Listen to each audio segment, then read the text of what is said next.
Hello everyone, welcome to my channel Chem Insider. In the previous video, we discussed about the main basics of reaction mechanism, first concept, that is fission of covalent bonds. Now, we'll discuss about the second topic of the reaction mechanism, that is nucleophile and electrophile. As I had said in the previous video, whenever a covalent bond undergoes fission, it may be of two types, right? One is heterolytic fission and the other one is homolytic fission. We also call them as heterolytic cleavage or homolytic cleavage. If you undergo for a homolytic cleavage, there will be no particular explanation further because and once a molecule undergoes homolytic cleavage, it will form one electron for one of the atom which is involved in the covalent bond. But when you consider for a heterolytic cleavage, we observe that one of the atom will be gaining a positive charge and one of the atom will be gaining a negative charge, which those are involved in the covalent bonds. Similarly, whenever a reactant or a substrate, whenever you consider the substrate is undergoing a reaction, we observe a specific type of reagent which may bring upon a chemical reaction or a chemical change on the particular substrate. So those reagents are classified into three types. One is a nucleophile, one is an electrophile, and one is a free radical. Free radical we have discussed earlier itself. What is then a nucleophile and an electrophile? When I explained for the heterolytic cleavage, we said an atom may gain positive charge and we said an atom gain a negative charge. So those which have a positive charge present in the particular species are called electrophiles, and those which have a negative charge present in them are called the nucleophiles. In some cases, nucleophiles may even also have lone pair of electrons present in them. So, in specifically, what we say is nucleophiles are those type of reagents. Nucleophiles are those reagents which have high electron density. Nucleophiles are those which have high electron density. Electron density in nucleophile is high. Okay, that is the number of electrons present in a nucleophile species is more, and for the electrophiles are those reagents which have very low electron density. So electron density. So why do we name them as nucleophile and electrophile?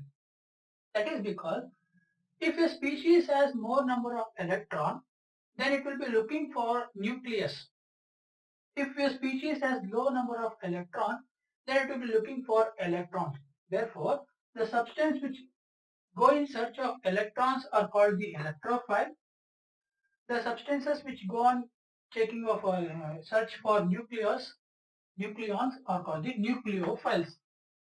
Okay, so the nucleophiles are those reagents which have a negative charge on one of the species or one of the atom in the species, or it may have a lone pair of electron in case of neutral atoms. And the electrophiles are those substances or reagents where we observe that one of the atom of the species may have a negative positive charge, or in a neutral complexes it may have a slight positive charge because of polarity.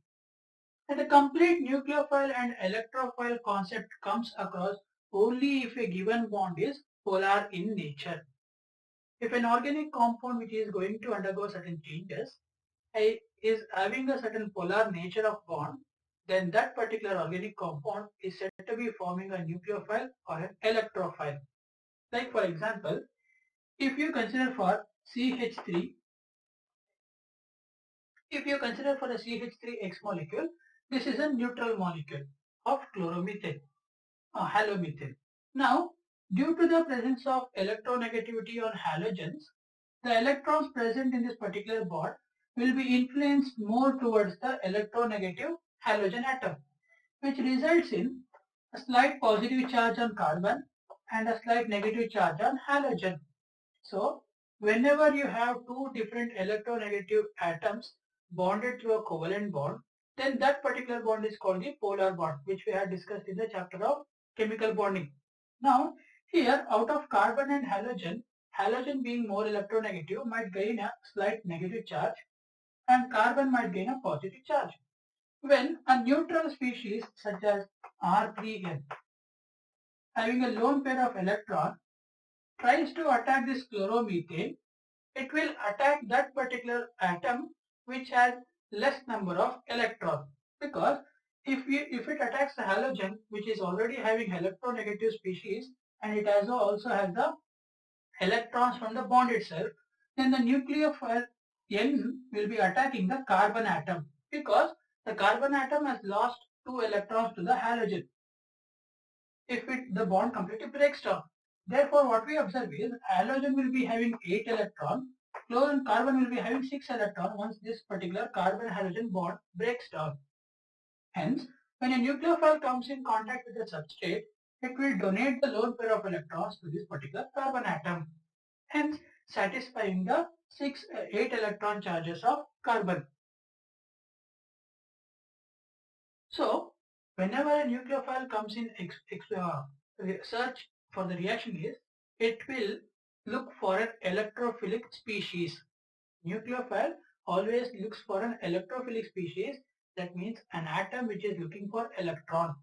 So, the movement of this particular electron is from nucleophile to an electrophile, because nucleophile has electron and electrophile is in search for electron.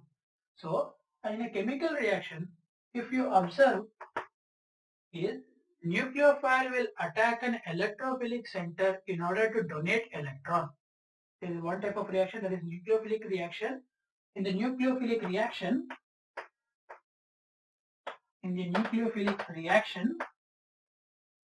nucleophile denoted as Nu minus will be attacking electrophile, that is denoted as E plus. Nucleophile will be attacking an electrophile, that is by sharing a pair of electron. And in an electrophilic reaction,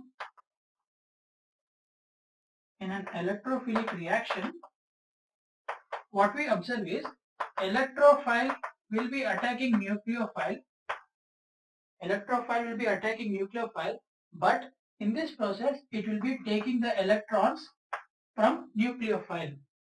So, even though nucleophilic reaction and electrophilic reaction are quite different, where the attacking element is different, but the process happening over there is same, that is electrophile will be gaining a pair of electron from a nucleophile.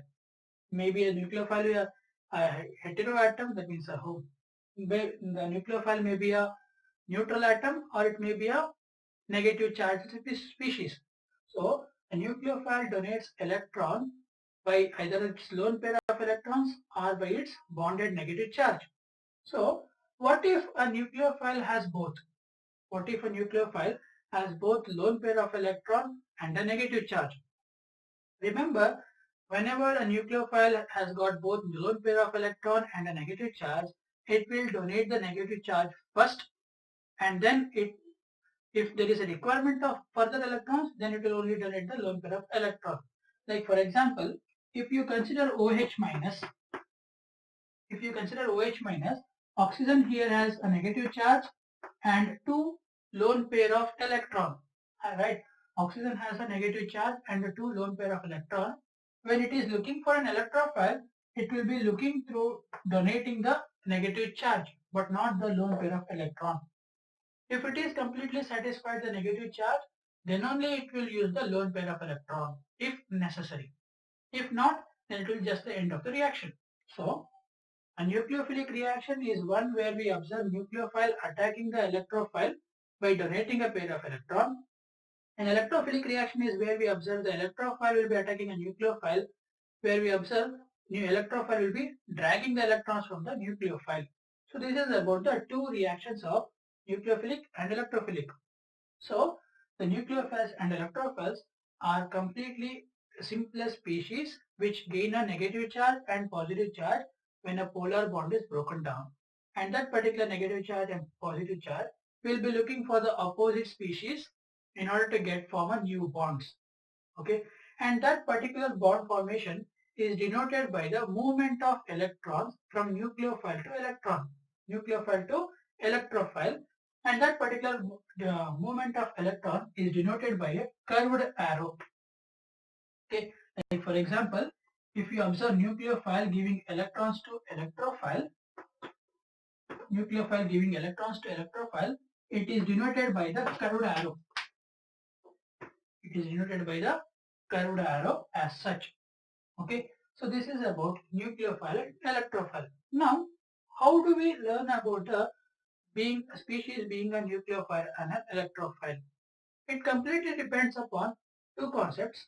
One, if it has a negative charge or positive charge, it will be respectively nucleophile and electrophile.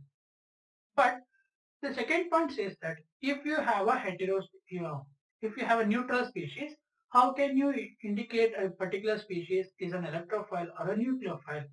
For that, what you have to search is if the given neutral atom has a lone pair of electrons, if the given neutral species has an atom with a lone pair of electrons, such as oxygen, nitrogen, etc., those species are said to be nucleophiles with the use of their lone pair of electrons. Those species act as a nucleophile with the help of their lone pair of electrons.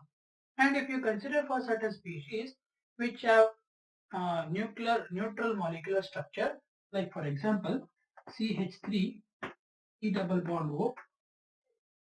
In this particular case, this is a neutral molecule.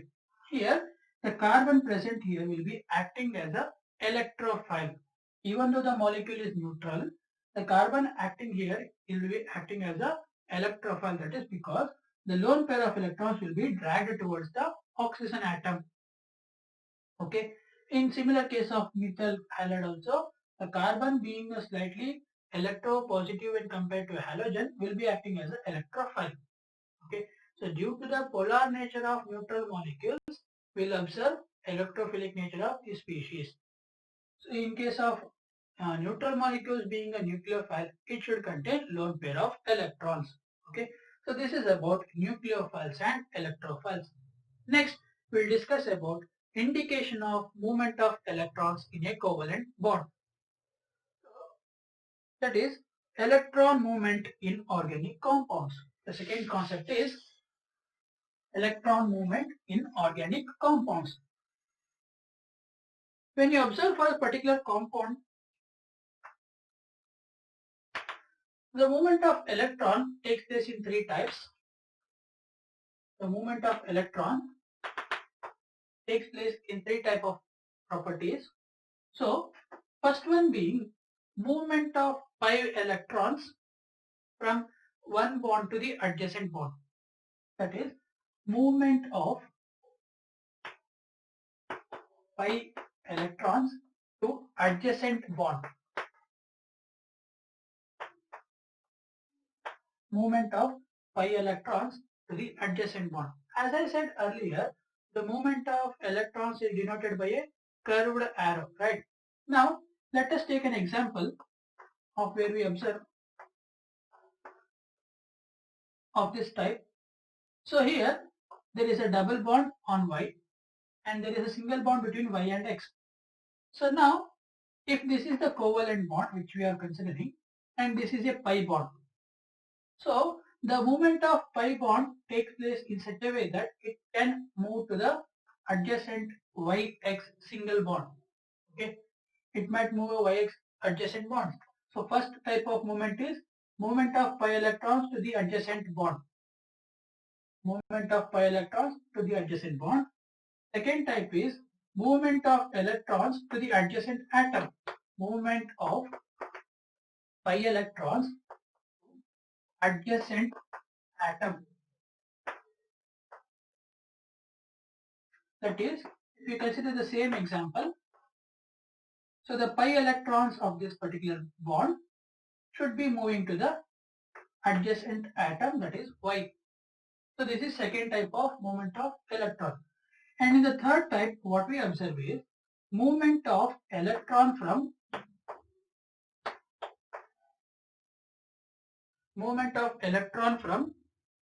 Y to the adjacent atom. Movement of electron from atom to the adjacent bond.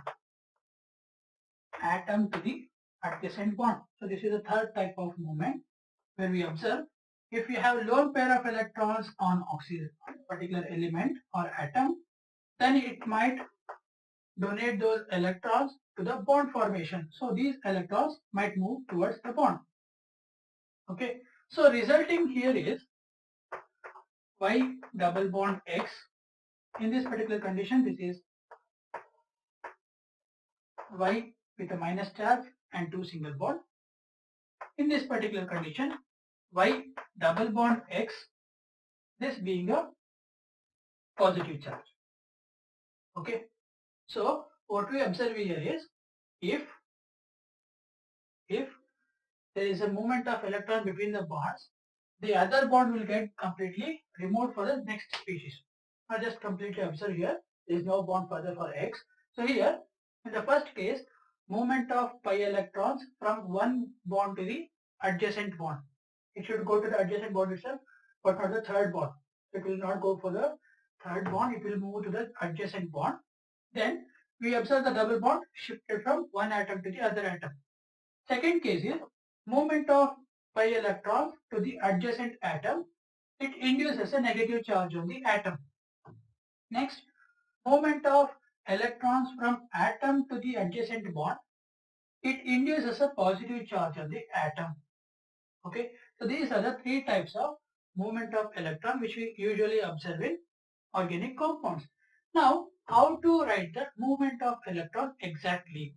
The movement of electron is always written in a curved arrow where the arrowhead is directed to the position where the electron is moving, and the arrow tail should denote the electron which is moving. So the arrow tail is the electrons which is moving, and the arrowhead is directed towards the position where the electron is moving. So here this electron is the arrow tail, is moving to the arrowhead of bond. In this case, the arrow tail electron is moving to the arrowhead of atom. Here, the arrow tail of electrons present in the atom is moving towards the arrowhead of bond. Okay, so this is the three different types of electron movement which we observe in organic compounds. Okay, so now depending upon this particular three movements of electron, the electron movements can denote a polarization of a bond. That is, if you observe here, we have two particular conditions where I have given a complete charges on the atoms, right? So in this particular condition, Y has got a negative charge. In this particular condition, Y has got a positive charge. So depending upon the type of polarization which we observe on a given atom or species, we classify those on the basis of the neighboring atom or influence of neighboring group or the influence of a adding reagent. All this concept of polarization of bonds we'll be discussing in the next video. I hope this is enough for today. If you have understood this and the nucleophile electrophile concept, so please do subscribe to my channel, and just I'll give you a homework. You need to classify a certain nucleophile and electrophile. I'll give you certain example. You try to classify those examples into nucleophiles and electrophiles, and I'll explain that particular answers for those nucleophile and electrophile in the next class. So now let us write down the examples for that. So which among the following are nucleophile and electrophiles?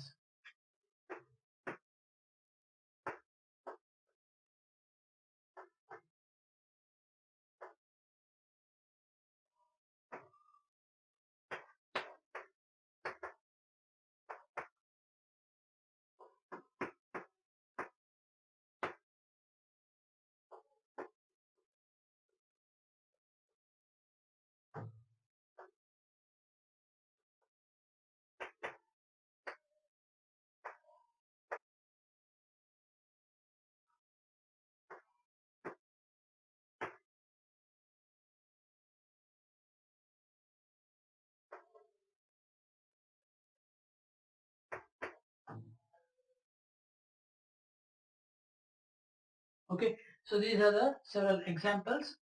Try to classify these examples into nucleophiles and electrophiles. We'll discuss the answer in the next class.